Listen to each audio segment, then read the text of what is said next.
सरकार ने इस बात को बहुत बनवाया, हम करेंगे, हम आपके बिलों के ऊपर कुछ चर्चा करेंगे, हम आपके बिलों का कुछ समाधान करेंगे।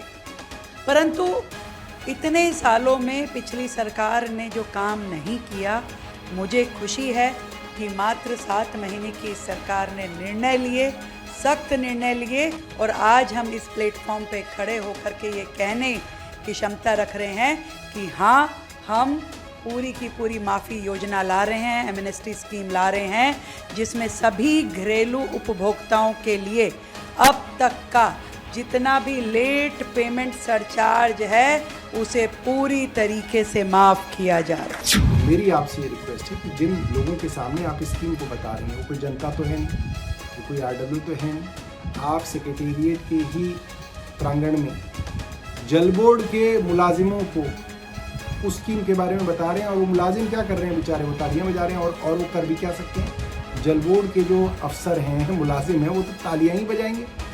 तो अगर आपको इस स्कीम का सही में फीडबैक चाहिए था तो आप आरडब्ल्यूएस को बुलाती, पब्लिक को बुलाती, उनसे तालियां बजवाती। ये तो झूठी वाहवाही।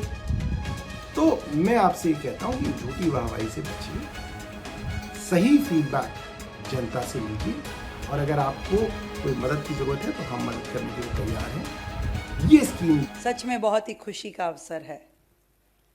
लगातार जब हम चुनाव से पहले की भी बात करें, बाद की भी बात करें, हर व्यक्ति, हमारे मंत्री जी भी इस बात को पूरी तरीके से मेरे से सहमत होंगे, जहाँ जाते थे हम, किसी भी जनसभा में जाएं, किसी भी पब्लिक कार्यक्रम में जाएं, लोग अपने पानी के बिलों का चिट्ठा लेकर के घूमते हुए दिखाई देते थे। हाथ में लाखों रुपए के बिल की, ये बिल हमारे क्या होगा, कब होगा, इसके बारे में। और पिछली सरकार ने इस बात को बहुत बनवाया, हम करेंगे, हम आपके बिलों के ऊपर कुछ चर्चा करेंगे, हम आपके बिलों का कुछ समाधान करेंगे। परंतु इतने सालों में पिछली सरकार ने जो काम नहीं किया, मुझे खुशी है कि मात्र 7 महीने की इस सरकार ने निर्णय लिए, सख्त निर्णय लिए, और आज हम इस प्लेटफॉर्म पे खड़े होकर के ये कहने की क्षमता रख रहे हैं कि हाँ, हम पूरी की पूरी माफ़ी योजना ला रहे हैं, एमनेस्टी स्कीम ला रहे हैं, जिसमें सभी घरेलू उपभोक्ताओं के लिए अब तक का जितना भी लेट पेमेंट सरचार्ज है उसे पूरी तरीके से माफ़ किया जा रहा है। वो चाहे पेनल्टी हो, वो चाहे इंटरेस्ट हो। 31 जनवरी 2026 तक 100% छूट है। ऑल हाउस होल्ड जितने भी कंज्यूमर हमारे हैं उन सब के लिए। अब 31 जनवरी का मतलब भाई 31 जनवरी है ना मंत्री जी, 31 जनवरी, क्योंकि लोगों को लगता है कि जब ये स्कीम हुई है तो फिर एक्सटेंड हो जाएगी, फिर नहीं, 31 जनवरी तक 100% छूट है, और 1 फरवरी से लेकर के 31 मार्च तक ये 70% पे आ जाएगी। भाई, निर्णय दिल्ली की जनता का है, वो जितनी जल्दी इस पे निर्णय ले करके अपना भुगतान करेंगी। भुगतान एक मुश्त भी हो सकता है, किश्तों में भी हो सकता है, परंतु 31 जनवरी तक होगा तो 100%, और 31 मार्च से पहले करेंगे 70%। इसमें लगभग मानिए तो 11,000 करोड़ का ये राशि है जो सरचार्ज के रूप में है, जिसे दिल्ली सरकार माफ़ करने जा रही है।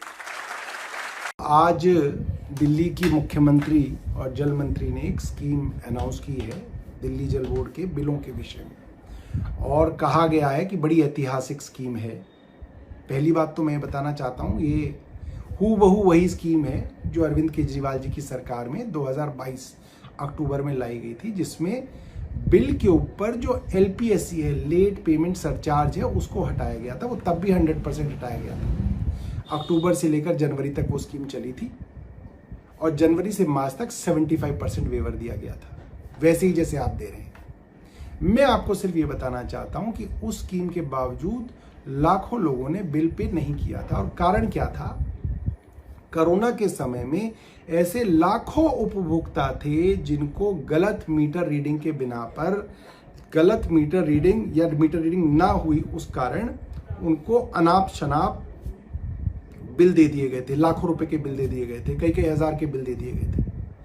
और एक साधारण दिल्ली वाले का ही कहना था कि भाई जब मैंने इतना पानी इस्तेमाल ही नहीं किया तो मैं इतना पेमेंट क्यों करूं, और उसने पेमेंट नहीं करी, जिसके ऊपर फिर जो है ब्याज लग गया, लेट पेमेंट सरचार्ज लग गया और वो बिल और बढ़ गया। अब आपकी क्या सरकार कह रही है कि भाई जो बिल गलत था, सही था, जैसा भी था, हम उसके ऊपर से एलपीएससी हटा रहे हैं, मगर अब तुम वो दे दो। तो ये गलत है। अगर बिल ही गलत बना है, उसने जितना पानी पिया ही नहीं है उसके हिसाब से आपने बिल बना दिया उसका, तो उस बिल को आपको रेक्टिफाई करना पड़ेगा। और इसीलिए हमने, जब मैं चेयरमैन था, तो हमने एक बिल के विषय में एक स्कीम बनाई थी, one time settlement scheme, OTS, जिसको आपके जो एक बहुत ही काम रोकने वाले और नालायक अधिकारी थे, CEO थे और फाइनेंस सेक्रेटरी थे, उन्होंने रोक दिया था। जाहिर सी बात है, भारतीय जनता पार्टी के सरकार के, केंद्र सरकार और LG के इशारे पे उन्होंने वो रोका था। और वो स्कीम अच्छी है और बहुत रिसर्च करके हमने उस स्कीम को डिज़ाइन किया था। अगर आप उस स्कीम को अफसरों से निकलवा लें तो आप चाहें तो मैं आके आपको उस स्कीम को समझा सकता हूँ। वो एक अच्छी स्कीम है। अगर आप उस स्कीम को लेके आएंगे तो लोग आपको भी जो है अच्छा जो है आपको इसका फीडबैक देंगे। तो मेरी आपसे ये रिक्वेस्ट है कि जिन लोगों के सामने आप इस स्कीम को बता रही हैं वो कोई जनता तो है नहीं, वो कोई RW तो है नहीं, आप सेक्रेटेरिएट के ही प्रांगण में जल बोर्ड के मुलाजिमों को उस स्कीम के बारे में बता रहे हैं। और वो मुलाजिम क्या कर रहे हैं बेचारे, वो तालियां बजा रहे हैं। और वो कर भी क्या सकते हैं, जल बोर्ड के जो अफसर हैं, मुलाजिम हैं, वो तो तालियां ही बजाएंगे। तो अगर आपको इस स्कीम का सही में फीडबैक चाहिए था तो आप RWS को बुलाती, पब्लिक को बुलाती, उनसे तालियां बजवाती। ये तो झूठी वाहवाही है। तो मैं आपसे ये कहता हूं कि झूठी वाहवाही से बचिए, सही फीडबैक जनता से लीजिए, और अगर आपको कोई मदद की जरूरत है तो हम मदद करने के लिए तैयार हैं। ये स्कीम जो है ये दिल्ली वालों के साथ इंसाफ नहीं करती, ये स्कीम नाइंसाफी है। गलत बिलों के ऊपर जो सरचार्ज लगा है, आप उस सरचार्ज को हटा भी देंगे, बिल तो तब भी गलत है।